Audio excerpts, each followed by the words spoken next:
Բարև ձեզ, Օրագիր Նյուզի եթերում օրակարգն է, իմ հյուրն այսօր քաղտեխնոլոգ Վիգեն Հակոբյանն է։ Բարև ձեզ, պարոն Հակոբյան, շնորհակալ եմ, որ այստեղ եք։ Ես նույնպես շնորհակալ եմ։ Պարոն Հակոբյան, ակնհայտ է, որ իշխանությունների հակաեկեղեցական արշավը հաջողության չի հասնում, տեսնում ենք տարբեր տեղերից, անգամ հիվանդանոցներից մարդկանց բերում են, որ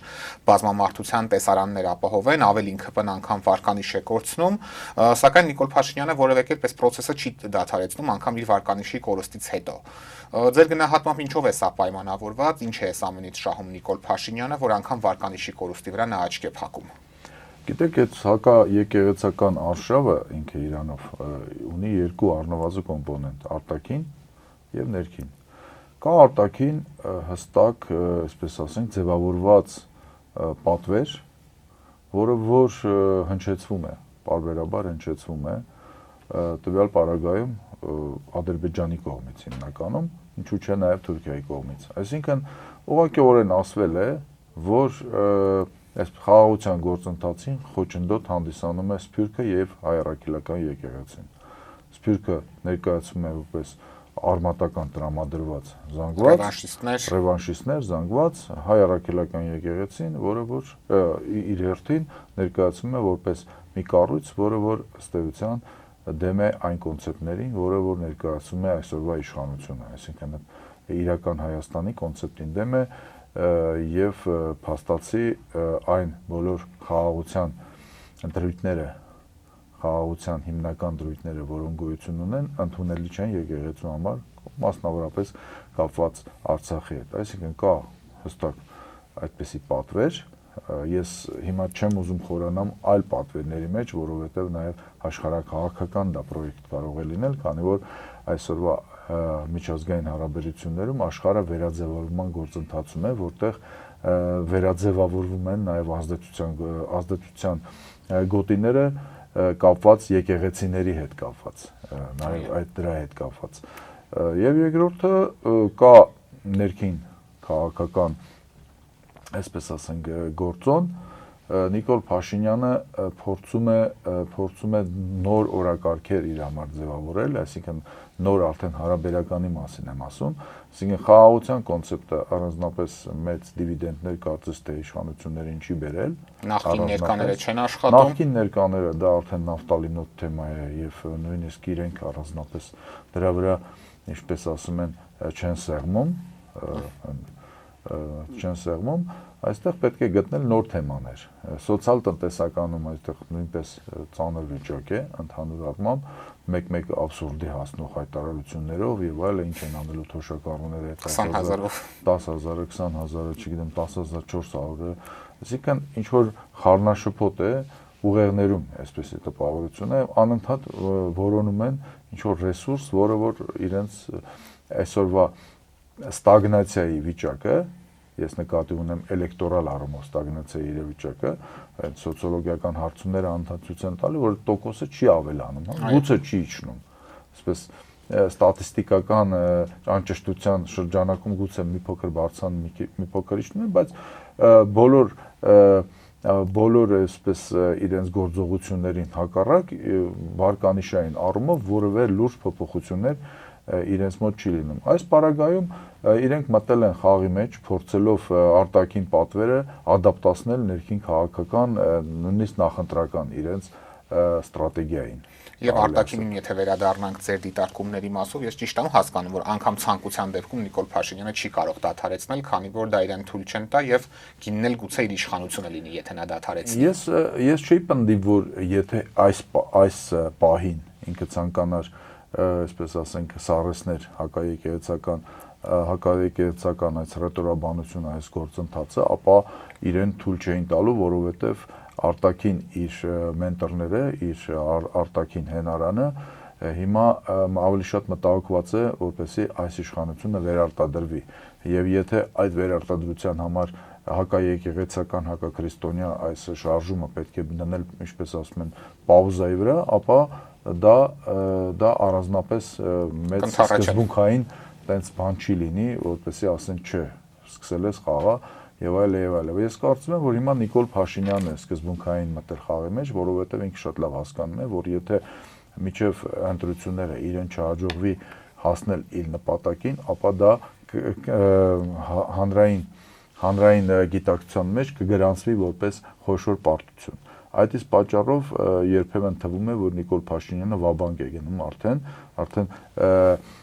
նույնիսկ իր ցանկության դեպքում ինքը չի կարողանում կանգնել, որովհետև խաղադրույքները կապված եկեղեցու հետ, դրանք նաև նախընտրական խաղադրույքներ են, որտեղ եթե ինքը չի կարողանում վեհափառի հարցը լուծել, ապա դա ձևակերպվելու է որպես խոշոր պարտություն անձամբ Նիկոլ Փաշինյանի եւ դա բերելու է համապատասխան արդյունքների։ Ընդ որում առաջին հերթին դա բավականին լուրջ հարված ինքը կարող է ստանալ իր թիմակիցների կողմից, որոնք դեռևս հավատում են իր զորությանը։ Այսինքն թիմի ներսից ինչ որ մեկը գուցե փորձի իշխանություն վերցնել։ Թիմի ներսում հավատը, վստահությունը իրենց լիդերի նկատմամբ էլ ավելի կսասանվի, էլ ավելի կնվազի եւ եթե օրինակ նախընտրական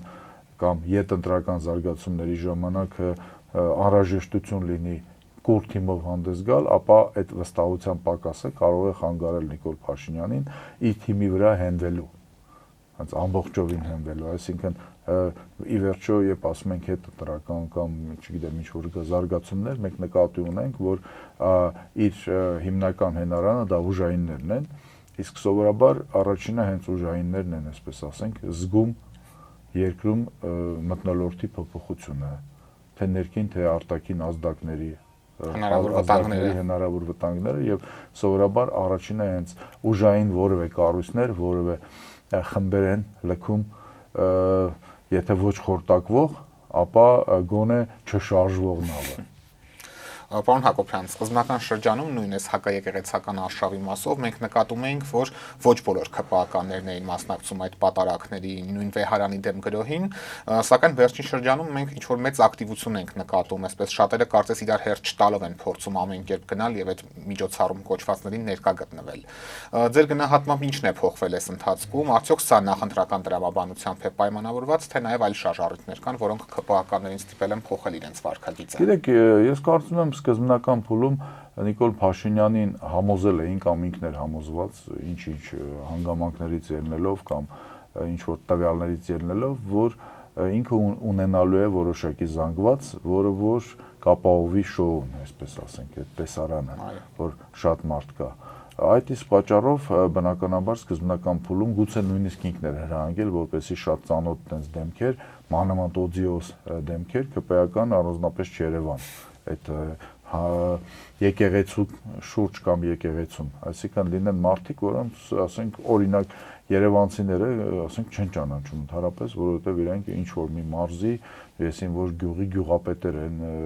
չգիտեմ, ոստիկանության աշխատակիցներ են, այսինքն իրենց ոչ ոք չի ճանաչում դեմքով եւ կարելի է դա վաճառել հանրությանը որպես զանգվածներ, ժողովրդական զանգվածներ, որոնք աջակցում են Նիկոլ Փաշինյանի, այո, հավատավոր ժողովուրդ։ Բայց փաստը մնում է փաստ եւ դա ժամանակն էլ է ցույց տալիս, համառորեն այսպես ասենք, ցույց է տալիս, որ զանգվածներ առանձնապես չկան, այդ թվում եւ անհնար է անընդհատ ինչ որ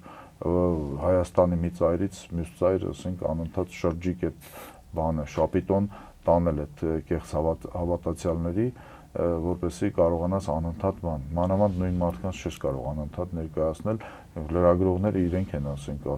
դուք ֆիքսում են բավականին ակտիվ, հասկացանք, հա, դուք ոնց որ թե մի շաբաթ առաջ կամ երկու շաբաթ առաջ Հայաստանի այն մյուս ինչ որ մարզում էլ եք մասնակցում, այդ ինչն է բուրըն հավատքի բան է, մոլուցք է ձեր մոտ սկսվել, հա, որ դուք այսինքն չեք բաց թողում այլևս վարչապետի մասնակցությամբ որևէ պատարակ եւ այլ, այսինքն այս պարագայում իրեն արդեն անիմաստ է դառնում թաքցնել, որ վարչական ռեսուրսն է հիմնականում գործի եւ այդ այսպես կառավարության անդամների, չգիտեմ, ԿՊ-ի կարգառուն ներկայացուցիչների մասնակցությունը այլևս այսպես ասենք որևէ նոր էֆեկտ չի տալիս, ոչ բացասական, ոչ նոր, այսինքն բոլորի համար ամեն ինչ պարզ է, ինչ է կատարվում, ովքեր են մասնակիցները, ինչի հիման վրա են մասնակցում։ Իհարկե այստեղ կա այս ձեր նշած փաստում կա նաև նախընտրական տրամաբանություն, որովհետև այնուամենայնիվ ԿՊ-ում բավականին լուրջ պայքար է գնում արևի տակ մնալու կամ հայտնվելու, որովհետև այդ իշխանական կարկանդակը իդեմս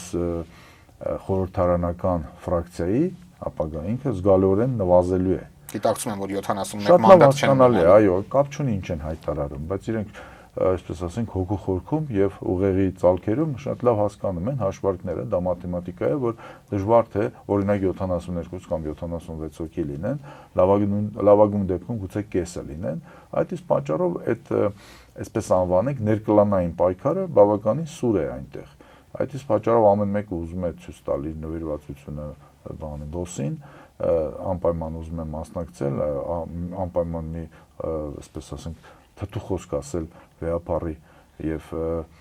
նորմալ եկեղեցականների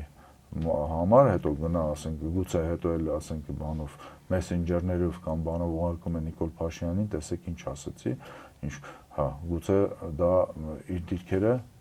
ուժեղացնի այդ կոնկրետ մարդու իր կլանի դիրքերը ապագա խորհրդարանական Քանի հորիզոնական ավելի բարձր լինեն կամ ավելի շատ մարդ լինեն այդ ցուցակում իր բանից փոքր թիմում իր քվոտայով։ Իհարկե, այդ ամեն ինչը կա։ Ընդհանրապես ես կարծում եմ, մենք չպետք է զարմացնի, որ այն ինչ որ կատարվում է այս տարի, անցյալ տարի էր կատարվում, դա նախընտրական տրամաբանություն էլ ունի։ Մի դեպքում ամբողջովին կարող է լինել նախընտրական, հա,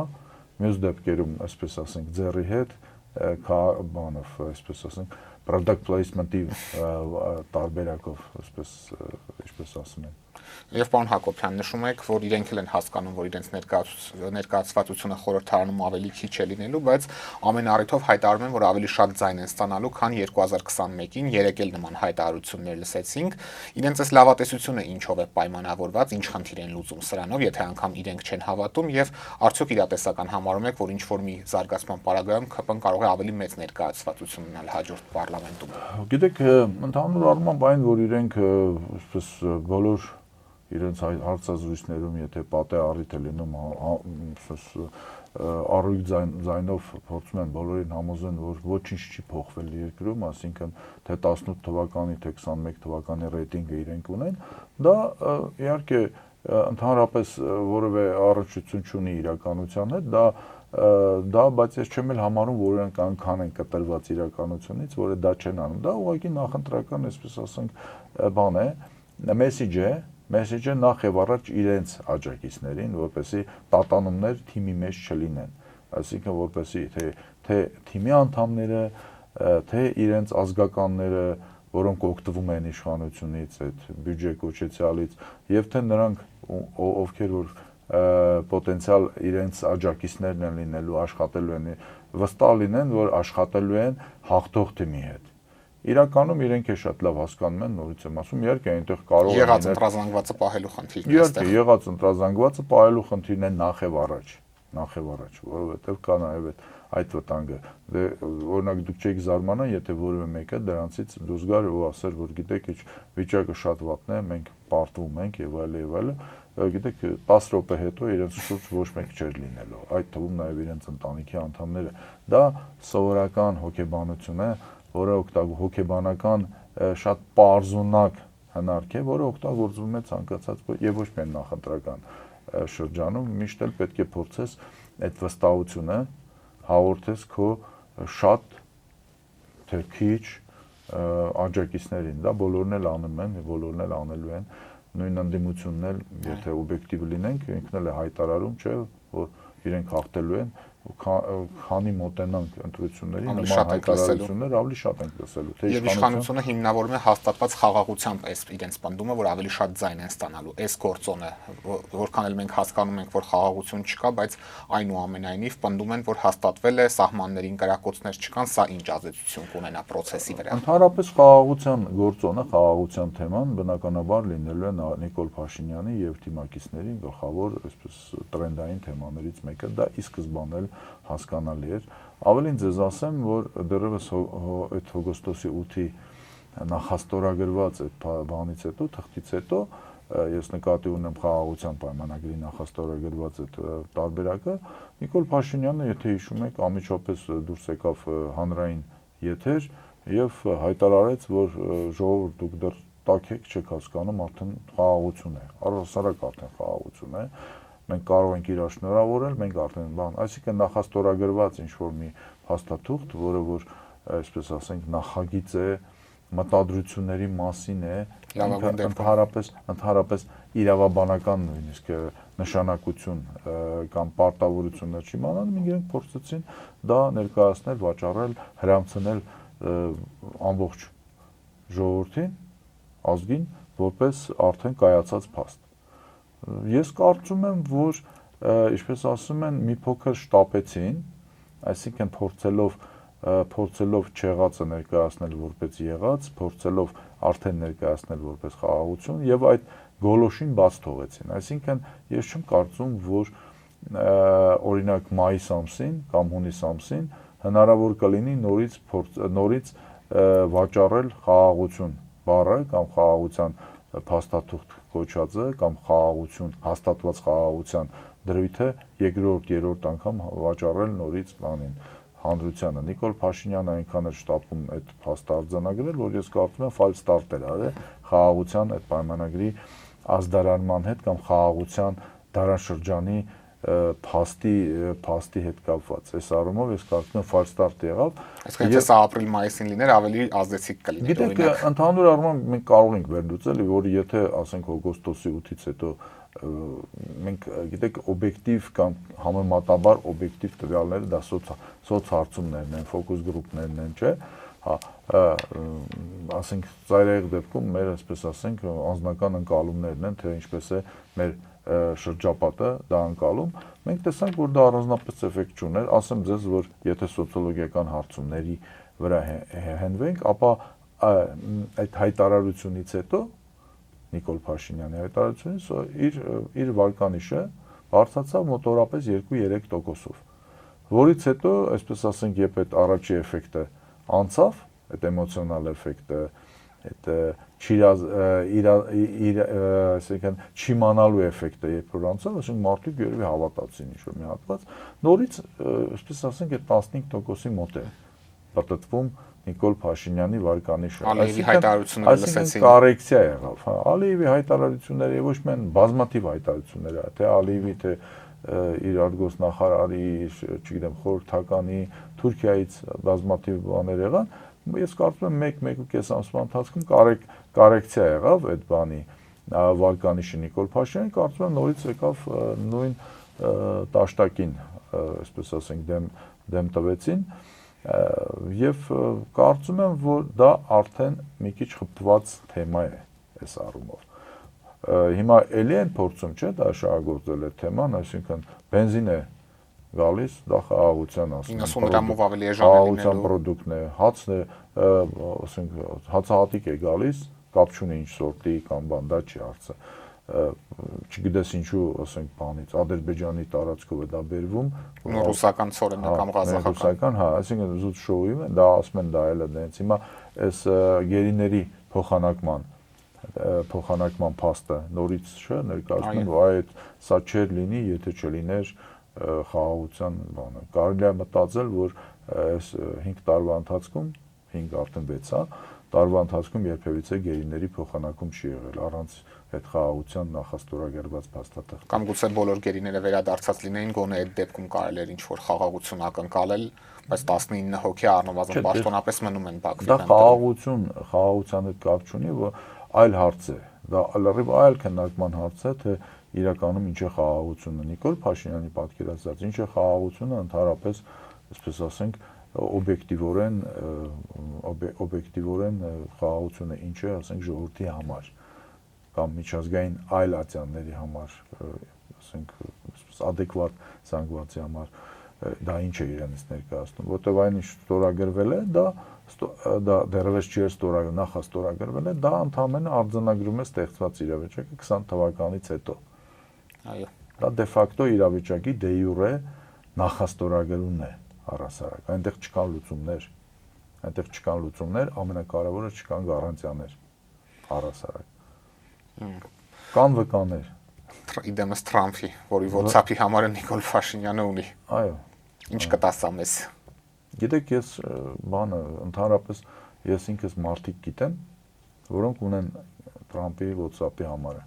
որոնք որևէ կապ չունեն, այսպես ասենք, պետության ղեկավար լինելու կարգավիճակի հետ, որոնք որևէ բան չեն զիջել դրա դիմաց։ Որևէ բան չեն զիջել, այո, ուզում եմ ասեմ,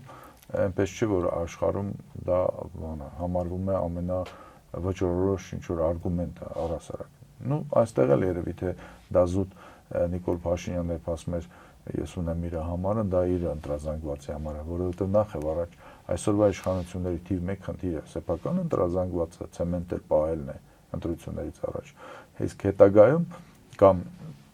ընթացից նաեւ փորձել ինչ-որ բաներ փոկել, որ եթե ոչ ընդդիմադիր ընտրազանգվածից, դա ես կարծում եմ ընդհանրապես չլինող անհնար է, հա գոնե այն ընտրազանգվածից են 60%, որոնք, այսպես ասենք, չկողմնորոշված են իրենց դիրքավորում որպես չկողմնորոշված,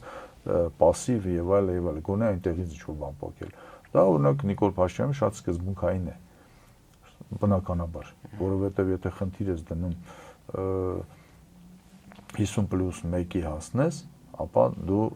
այսօրվա քո վարկանիշով եւ պոտենցիալ մասնակիցների քանակով կարող է դա բավականին լուրջ պրոբլեմատիկ լինել, այսինքն ես ինչ նկատի ունեմ, որովհետեւ ընդդիմադիր զանգվածը, ընդդիմադիր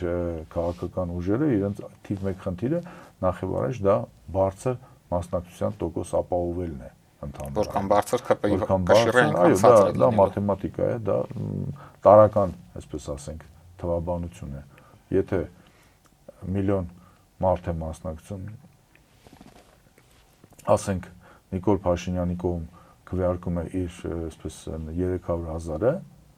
մոտավորապես դա 30% է։ Եթե մասնակցում է 1,200,000, դա շատ ավելի քիչ տոկոս է, 40-ի մոտ է։ Եվ այլ է, եւ այստեղ եւ այսպես։ Ես օրինակի համար ասացի 300,000-ը առասարակ։ Գուցե այդքան էլ չլինի, շատ մեծ հավանականությամբ։ Չգիտեմ, դե եթե սոցհարցումներին ենք նայում, ապա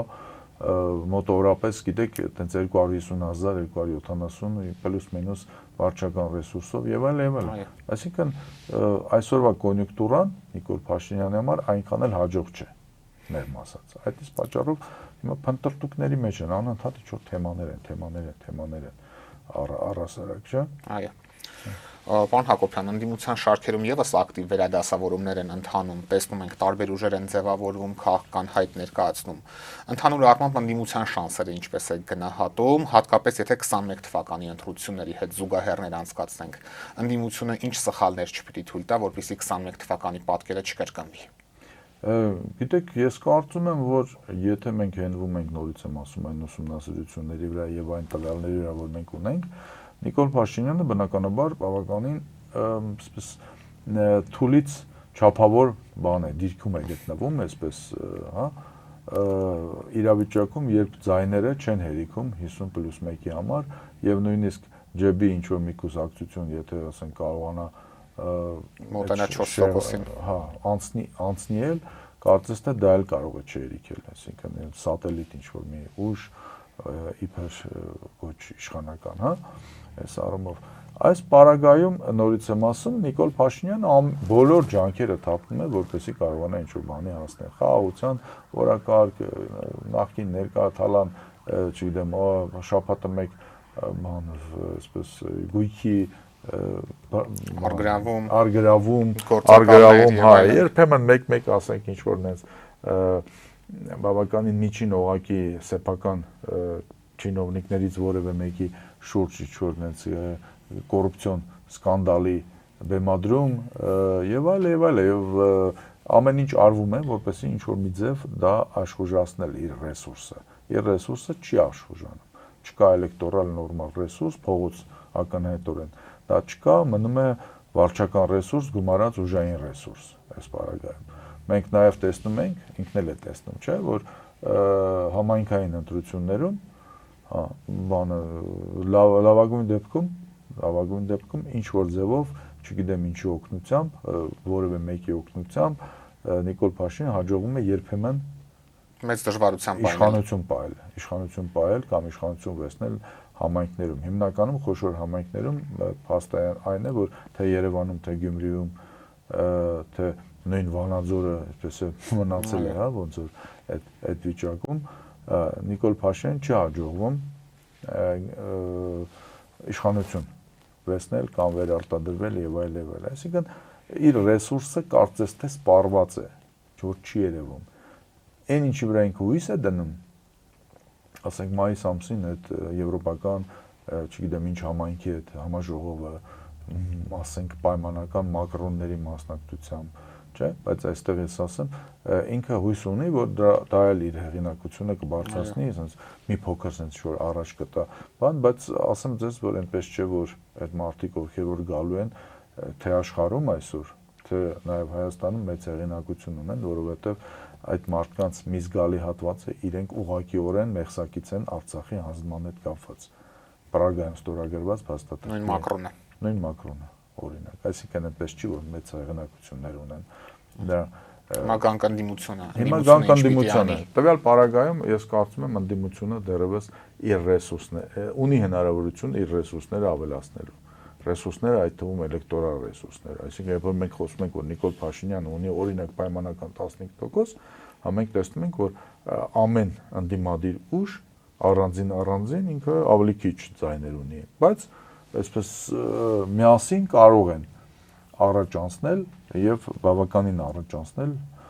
եթե կարողանան իրար հետ աշխատել։ Նախ եւ առաջ ուրեմն ընդդիմությունը այդ ռեսուրսը ունի, ընդդիմությունը դեռ չի սկսել իր նախընտրական կամպանիան, որտեղ ընդդիմությունը դեռևս մենք չենք կարող վստահել, քանի ճակատով է հանդես գալու։ Ինչ ֆորմատներ են լինելու այդ ճակատները, առհասարակ դաշինքներ են լինելու, SNL-ը։ Օրինակ Էդմոն Մարուկյանը օրերս առաջարկել էր, որ մեկ միասնական ճակատով մասնակցի ընտրությանը, իրատեսական է սա։ Ես չեմ կարծում, որ դա իրատեսական է։ Գուցե դա ցանկալի է, դա շատ լավ է։ Դա ապրիորի իսկապես դա է ամենանորմալը, եթե դու երկու ճակատ են իրար հետ, այսպես ասենք, պայքարում։ Բայց փաստը մնում է փաստ, որ արդեն իսկ դա կարծես թե անհնար է, որովհետև ընդդիմադիր տարբեր ուժեր ասել են, որ իրենք առանձին են մասնակցելու, այսինքն առանձին կարող են դաշինք ունենալ, սեփական դաշինքներ, բայց միասին բոլորը չեն մասնակցելու, օրինակ, ես առումով։ Ես կարծում եմ, որ ընդդիմությունը նախ եւ առաջ, որպեսզի կարողանա արդյունքի հասնել։ Դա առաջինը, բոլորը պետք է իրար հետ պայմանավորվեն, որ նախ եւ առաջ խփում են մասնակցության մեխին, այսինքն որպեսզի բարձր մասնակցություն լինի։ Յուրաքանչյուր 50%-ից ավել մասնակցության տոկոս, դա զգալիորեն նվազեցնում է իշխանության վերարտադրվելու շանսերը, զգալիորեն։ Սա առաջինը, որ պետք է բացատրվի բոլորին։ Եվ ակտիվներին, եւ պասիվներին, եւ չգիտեմ ում, այսպես ասենք։ Երկրորդը ես կարծում եմ պետք է կարողանան իրար հետ պայմանավորվել, թե ինչ խաղի կանոնների շրջանակում են, այդ մինիմումը, որի շրջանակում, այսպես ասենք, իրենք իրար չեն հարվածում։ Այսինքն մինիմում բան։ Այդ թվում նաև պայմանավորվեն համագործակցել ընտրական այդ բաներում, տեղամասերում, որովհետև յուրաքանչյուր ռեսուրս, որ ունի ընդդիմադիր որևէ ուժ, վստահված անձեր, հանձնաժողովի անդամներ, դա ընդհանուր ռեսուրս պետք է լինի։ Այսինքն, դա շատ կարևոր է, որպեսզի վերահսկողությունը նորմալ լինի։ Սրա շուրջ է պետք է պայմանավորվեն։ Կարծում եմ մի քիչ ավելի ռադիկալ բան կասեմ, որ պետք է հստակ կարմիր գծեր դրվեն, թե ովքեր չպետք է մասնակցեն ընտրություններին, այսինքն պետք է բացառել փոշիացումը ձայների, այն ինչ որ տեղի ունեցավ վաղ շաբաթում ի վերջո։ Կամ 21 թվականին։ Կամ 21 թվականին, այսինքն պետք է հստակ այսպես կրիտերիաներ կարողանան իրար հետ պայմանավորվեն, թե որ դեպքում այս ուժը կարա մասնակցի, գրանցվի ընդհանրապես, որովհետև եթե ամենավտանգավոր բանը է, որ ասենք որևէ ուժ, եթե ինքը դաշինքով է գնում, պետք է 8% ստանա, ստանում է 7.5% եւ չի անցնում, դա փոշիանում է այդ ձայները։ Իհարկե այստեղ պարզ չի իօկուտում է ի վերջո բանը, բայց անցնողներին ըստ համամասնության ի վերջո։ Անցնողներին ըստ այսինքն այստեղ պետք է պայմանավորվել։ Ռադիկալիզմը նրանում է, որ ես կարծում եմ պետք է շատ հստակ ասվի, որ այն ուժերը, որոնք ակնհայտորեն որևէ շանս չունեն, բայց իրենց անձնական ինչ-որ խնդիրներից ելնելով, նույնիսկ չպայմանավորված լինելով իշխանության հետ մտնում են խաղի մեջ, նրանց պետք է իսկ գոյացնել։ Ի սկզբանե պետք է հայտարարել, որ իրենք աշխատում են ըստ էության իշխանության օգտին։ Օրինակ այս համատեքստում ձեզ համար հասկանալի է ՀԱԿ-ի առանձին մասնակցելու որոշումը, ակնհայտ է, որ ՀԱԿ-ը շատ դժվարությամբ կհաղթահարի անցողիկ շրջանը։ Գիտեք, ես հիմա չեմ գնահատում ոչ մեկի բանը, որովհետև մենք չունենք օբյեկտիվ որևէ պատկեր, թե ով ինչքան է վեսնելու առհասարակ։ Այսինքն մենք ունենք ընդհանրապես զգացողություն այս առումով, որովհետև սոցիոլոգիական լուրջ հարցում չունենք այս բայդը։ Ամեն դեպքում 21-ին 1.5% է ստացել ՀԱԿ-ը, ես հիմա չեմ ուզում դրա համար ոչ ՀԱԿ-ին, ոչ էլ էլի ուժեր կլինեն բան։ Բայց մի բան էլ ասեմ, ՀԱԿ-ը իհարկե հայտարարել է, որ ինքը մասնակցելու է ընտրություններին, չէ՞։ Այո։ Առանձին ցուցակով, բայց դա դեռ չի նշանակում, որ ինքը բացառել է, որ եթե լինի նորմալ առաջարկ համագործակցության, կլինի դաշինք, կլինի, չգիտեմ, այլ ֆորմատ, ինքը կլինի։ Ես կարծում եմ ընդհանրապես դեռևս սա միջև ընտրությունները դեռևս բավականին շատ ժամանակ կա, երբ յուրաքանչյուր քաղաքական ուժ փորձելու է չընկնել այն սև ցուցակի մեջ, որոնք, այսպես ասենք, կոչվում են Նիկոլին աջակցողներ այս առումով։ Ամեն մեկը բավականին պրագմատիկ է։ Նույն ՀԱԿ-ն էլ գեր պրագմատիկ քաղաքական ուժ է, ես էլ չեմ խոսում, որ քաղաքական ուժ է իսկապես իր անցյալով եւ քաղաքական իդեոլոգիայով այս առումով։ Այս առումով ես հիմա չեմ շտապի ոչ մեկին ոչ մի բան ասեմ, ես կարծում եմ սա պետք է հենց սա եմ ասում, որ պետք է լինի հատուկ ինչ-որ ֆորմատ, որտեղ պետք է որոշեն ով պետք է մասնակցի, եւ եթե ինչ-որ մեկը, այսպես ասեմ, անպայման ուզում է մասնակցել, ապա առաջարկ արվի գոնե դաշինք լինի ինչ-որ մեկի հետ։ Հնարավորինս խոշոր։ Խոշոր, այո, այստեղ շատ կարևոր է խոշորացումը այդ ուժերի դաշինքային կլինի թե ոչ դաշինքային, որոնք պետք է մասնակցեն։ Այսինքն մի բան է, երբ 10 ընդդիմադիր լեյբլով, բրենդով ինչ-որ ուժ է մասնակցում, եւ բնականաբար հնարավոր չէ էլի, որ դրանցից գոնե 7-ը անցնեն ընդհանրապես շանս ունենան, հա։ Դա նշանակում է, որ իրենք ընդհանրապես կամ ոչ adekvat են, ասինքն լինում են, չէ, ինչ որ ուժեր, որոնք հայտնվում են ընտրություններից ընտրություն։ Այսինքն գալիս են, հետո հարցազրույց են տալիս, ասում են մենք հաստատ ունենք բան 10%, 15% մենք իշխանություն ենք գնվեցնելու, հա։ Այսինքն կամ իրենք բացարձակ ոչ adekvat են, այսինքն քաղաքականությունը եւ իրենք դա բան են, սառուձորեր են, կամ իրենք ուրեմն ընդհանուր առմամբ այլ խնդիր են լուծում, այդ թվում քաղաքական պատվեր։ Ես կարծում եմ, այսպեսի շատ կոշտ սահմանումներ պետք է լինեն ընդդիմադիր դաշտում եւ դրա շուրջ պետք է պայմանավորվել։ Ընդհանրապես շատ պայմանավորվել թեմաներ կա։ Ես ընդհանրապես զարմանում եմ, որ մինչեւ հիմա օրինակ տակտիկական խնդիր եմ ասում, թե ստրատեգիական նույնիսկ դժվար եմ ասել, որ ընդդիմադիր տարբեր ուժերը այդպես չեն նստել իրար հետ ու հայ առաքելական եկեղեցուն պաշտպանելու, քաղաքական աջակցություն հայտնելու վերաբերյալ իրար հետ, ասենք, ինչ-որ գործողությունների համադրում չեն անում։ Զբաղված են իրար թիրախավորելով։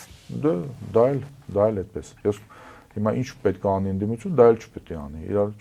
չթիրախավորելով։ Բնականաբար մրցակից են լինելու, անկախ եթե դուք մի թիմով չեք մասնակցում, մրցակից եք, բայց մի բան է մրցակից, մի բան է հակառակորդ։ Եվ ոչ թե իրար ձայներից վրա աշխատեն, այլ չկողմնորոշված 60%-ի, որտեղ ավելի մեծ հնարավորություն կա։ Ինքը պետք է իրեն դիրքավորի որպես մրցակից մյուս ընդդիմադիր ուժի նկատմամբ եւ կոշտ հակառակորդ, օրինակ իշխանության նկատմամբ։ Այսինքն այստեղ խոսալու բան կա, խոսալու բան կա, բայց ոչ միայն խոսալու, հետո գործելու, համադրելու, մեկը մյուսի ուժերը, ռեսուրսները օգտագործելու խնդիր կա, հնարավորություններ կա։ Ես ընդամենը խոսեցի հիմա բանի մասին, չէ՞, ընտրական տեղամասում իրար հետ աշխատելու վերաբերյալ։ Երբեմն նաև մեդիա ռեսուրսները կարող են, ես կարծում եմ, փոխադարձ օգտագործվել, փոխադարձ թե ոնց բաժան։ Չէ, բաժանել բաժանված կլինեն արդեն, բաժանած են այդ ռեսուրսները։ Խնդիրը փոխադարձ այդ ռեսուրսներն էլ օգտագործել։ Առնվազն իրար չթիրախավորեն, ինչը ընդհանուր շահ է։ Դրա մասին ենք խոսեցինք։ Եվ պարոն Հակոբյան, վերջերս Թուրքիայի արտգործնախարար Հական Ֆիդանը մի ուշագրավ հայտարարություն արեց, որը մեր ներքաղաքական դաշտը ցնցեց, շատերի գնահատմամբ սա Նիկոլ Փաշինյանին ուղղված աջակցություն էր, իշխանությունից էլ հակադարձում են, որ Ֆիդանը չի ասել, որ Փաշինյանին են աջակցում, նշել է, որ նրա վարած քաղաքական կուրսին են աջակցում։ Ըստ ձեզ ինչու Ֆիդանը, ով Թուրքիայում պատահական մեկը չէ, երկար տարիներ որ այդ երկրի ազգային հետախուզության ծառայությունն է ղեկավարել, նման հայտարարությամբ հանդես եկավ եւ ըստ ձեզ այնինչ ուղերձներ էր իր մեջ պարունակում։ Գիտեք, իհարկե Ֆիդանը հայտարարել էր, որ քաղաքական կուրսն է աջակցում, բայց նաեւ Ֆիդանը հայտարարեց, որ իրենք ինչ-որ սոցիոլոգիական հարցումներ ունեն։ Սոցիոլոգիական հարցումներ իհարկե մենք էլ ունենք, ես չգիտեմ, ինքը օրինակ Gallup-ի վրա է հիմնվում, թե ուրիշ բաների վրա, որ նրանք առաջինն են, բայց երբ Ֆիդանը ասում է, որ նրանք առաջինն են սոցիոլոգիական հարցումներ, այնպես չէ, որ Նիկոլ Փաշինյանի վարկանիշը 45% է կամ 38% է կամ չգիտեմ ինչ տոկոս է, ճնշող մեծամասնություն, որը որ ցույց է տալիս, որ այդ իշխանությունը վերարտադրվելու է անխոս, այսպես ասենք, որպեսզի դրա վրա հիմնվելով նաև գովաբանես, որ իրենց քաղաքական կուրսը շատ ձեռնտու է բոլորին եւ իրենք փաստացի աջակցելու են այդ քաղաքական կուրսին։ Ինչ վերաբերվում է թե ինչ պատճառներով, ես ընդհանրապես ասեմ ձեզ, ես հասկանում եմ, երբ այնուամենայնիվ նույնիսկ քաղաքացիական պայմանագիրը փորձում է շատ զգույշ լինել, որովհետեւ իրենք հասկանում են, որ Նիկոլ Փաշինյանին աջակցությունը Թուրքիայից, այս ուղղակի աջակցությունը, դա կարող է նաև բավականին խնդիրներ ստեղծել։ Հակառակ էֆեկտը դա ակնհայտ է, որովհետև դա հաստատում է այն պնդումները, որ Նիկոլ Փաշինյանը ըստ էության այս տարածաշրջանում Թուրքիայից է ստանում աջակցությունը եւ ըստ էության Հայաստանը դեպի Թուրքիա է իր իրականում արտաքին քաղաքական վեկտորը եւ այլ վեկտորներ, այդ թվում նաեւ ներքին քաղաքական վեկտորները։ Ես կարծում եմ ուղղակի Ֆիդանը այստեղ ավելի շատ կարեւոր է թե Ֆիդանը ինչ չասեց, այսպես պայմանական ստորակետից հետո, ասեց, որ մենք աջակցելու ենք խաղաղության այդ կուրսին, որը արել է, եւ չասեց, որ ինչ կլինի, եթե այդ ճակերտներում հիմա անվանենք խաղաղության կուրսը կարող է չընտրվի։ Այսինքն այդ պարագայում ես կարծում եմ Ֆիդանը ըստ էության հիմա ակնարկում է, որ եթե Նիկոլ Փաշինյանն է, ապա փորձելու են խաղաղությամբ ամեն ինչ վերցնել, եթե Նիկոլ Փաշինյանը չի, պայմանական ռևանշիստներն են, մնացածը, ապա դա հղի է պատերազմով, այսինքն կա իմ տպավորությամբ, իմ անալիզով կա թաքնված սպառնալիք էս ամեն ինչում, որովհետև Ֆիդանը իսկապես իրավացի է շատ փորձված գործիչ է, շատ լուրջ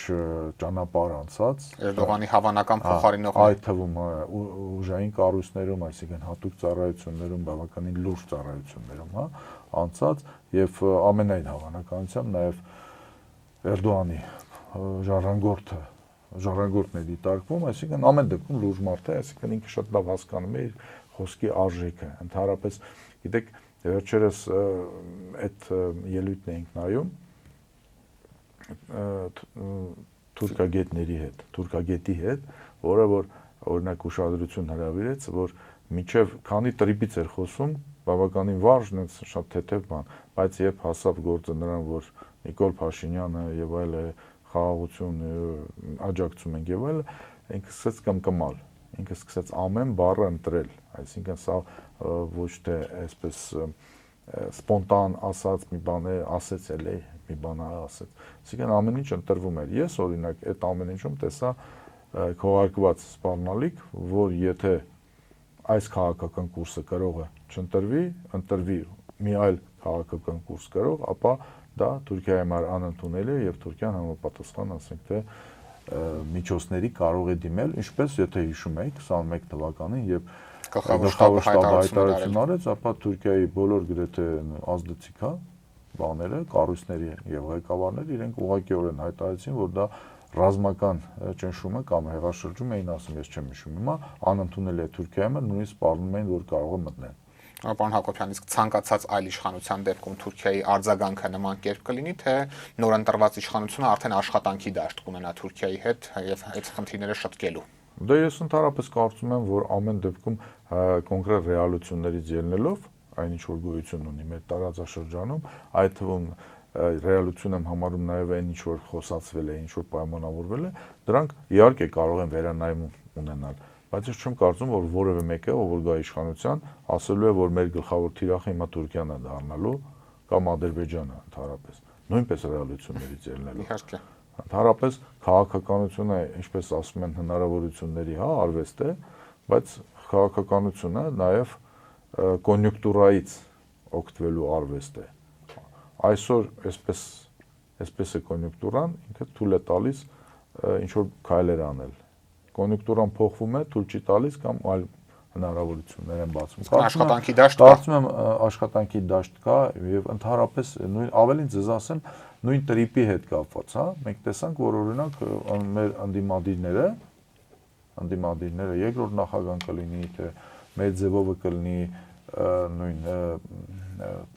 Արման Թաթոյանի ուժը իրենք երբևիցե ես չեմ լսել կամ Սերժ Սարգսյանից կողմից, որ իրենք ասում են հիմա որ մենք հանգարց գանք իշխանության, ապա մենք վերանալու ենք այս ամեն ինչը։ Ավելի երկրորդ նախագահը առաջարկներ ներկայացվում, հա, ավելի, այսպես ասենք, ընդլայնելու, խորացնելու, այնպեսի ինչ որ պայմաններ ձևավորել, որպեսզի Հայաստանի համար ավելի օգտավետ լինի այս պրոյեկտը, այս առումով։ Այս է, որ ես ասում եմ, կան ռեալություններ, կա քաղաքական աշխարհակաղակական նաև կոնյունկտուրա, որը որ իհարկե այսօր այսպեսին է, բայց որևէ մեկը չի կարող ասել, որ ասենք 2 ամիս հետո կոնյունկտուրան չի փոխվի։ Ընդամենը 10 օր առաջ երբևիցե որևէ մեկի մտքով չէր անցնի, որ ասենք Միացյալ Նահանգների հատուկ ծառայությունը կարող է մտնել, հատուկ ստորաբաժանումը կարող է մտնել 2 ժամում, ասենք Վենեսուելայի նախագահին եւ իր կնոջը իրենց տեղաշորից անի եւ տանի Նյու Յորքում մսորը դատի։ Կոնյունկտուրա է։ Այո։ Հա, կոնյունկտուրայը սա հենց այնպես չի լինում առհասարակ։ Եվ Թուրքիայի մասով Թուրքիան խոսում Գրելանդիա, այսինքն այսօր ամեն ինչ կարող է լինել։ Անկանխատեսելի աշխարհում ենք ապրում։ Նու անկանխատեսելի է այնքանով, որ մենք ասենք այդ պրոյեկտներում մասնակից չենք այս առումով, այսինքն այդ առումով ենք անկանխատեսելի, ում որ պետք է կանխատեսելի է։ Ոչինչ այսօրվա վերաբաժանվող աշխարհում հենց այնպես չի լինում, այսպես հիմնական դերակատարները, ակտորները իրենք տեղյակ են լինում։ Եվ պարոն Հակոբյան, եթե բուն Թուրքիայի ազդեցությանը անդրադառնանք, Թուրքիան Հայաստանի ընտրությունների ներքաղաքական process-ներին միջամտելու ինչ տարբերակներ ունի, դա ինչ ձևով կարող է լինել։ Ընդհանուր առմամբ արդեն միջամտում են, ուղղակիորեն են միջամտում, ինչպես եւ Եվրոմիության բյուրոկրատիան, գիտեք, փող են տալիս եւ այլ եւ այլ։ Ես կարծում եմ ուղղակիորեն են միջամտելու, եթե միջամտելու կարիք լինի, ապա դա կարող է լինել տարբեր մեխանիզմներով, այն ինչով սովորաբար դրսից միջամտում են։ Ես քաղաքականից սկսած, այսինքն աչք փակելով եւ ինչ որ աջակցություններ ցուցաբերելով, կոպիտ ասած իշխանությանը դուխ տալով իրենց հնարավոր հակաիրավական գործողությունների մեջ աջակցելով արտաքին աշխարհում, այսինքն աչք փակեն եւ այլը, վերջացրած տարբեր ռեսուրսային ինվեստիցիաներով առհասարակ, որովհետեւ մենք հիմա տեսնում ենք Եվրոբյուրոկրատիան ասում է 15 միլիոն է տալու ինչ որ հիբրիդային պատերազմի համար, չէ՞։ Բայց չեն ասում ով է վարում այդ հիբրիդային պատերազմը։ Չէ, իրենք ասում են։ Հայաստանը չի ասում։ Իրենք ասում են, ինչպես է Մոլդովայում հիբրիդային պատերազմ էլ կարա լինի, դրա համար մենք ռուսներն են անում, իրենք ասում են։ Հայաստանը չի ասում այդ բառը, ով է այդ հիբրիդային պատերազմի օջախը, առհասարակ ընդհանուր առմամբ, այսինքն ես ինչ եմ ուզում ասել, ուզում եմ ասեի 15 միլիոնի մասին է խոսվում, բայց երևի թե որևէ մեկը չի կասկածում, որ դա կարող է լինել լրիվ ուրիշ աղբյուրներից, սա պաշտոնական, այսպես ասենք, թիվ է, որ տրանզակցիա են անում մի հաշվից մյուս հաշիվը կամ եւ այլ եւ այլ։ Մի քանի անգամ ավելի շատ կարող է լինել։ Բայց մի քանի անգամ ավելի շատ կարող է եւ այսպես կոչված NGO-ների սնուցման միջոցով եւ տարբեր այլ ծրագրերի, տարբեր այլ անվանման ծրագրերի շուրջ եւ ի վերջո նաև գուցե ինչպես ասում են սև քեշով։ Շնորհակալ եմ պարոն Հակոբյան հետաքրքիր զրույցի համար։ Ես նույնպես։ Օրակարգն այսօր այսպիսին էր, այն ամփոփեցինք քաղտեխնոլոգ Վիգեն Հակոբյանի հետ։ Կհանդիպենք։